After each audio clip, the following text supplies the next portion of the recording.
We are running an activity, an educational activity here with Lalor North Secondary College to increase and strengthen their links with the land and the Aboriginal culture. The lookout, you can create something that's going to attract the eye, and there's going to be some artwork put up there.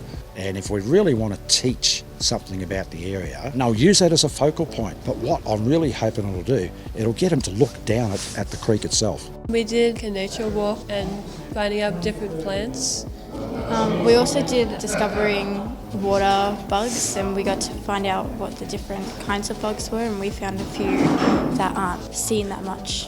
It's important to learn about the history of the area and the culture so that we can tell our kids what to do, how to help the area. There's also a ecological side to it as well. It isn't just about understanding the culture, but it is also preserving it. I find that if students know what lives in the creek, then they make connections that hopefully will last a lifetime in looking after the creek.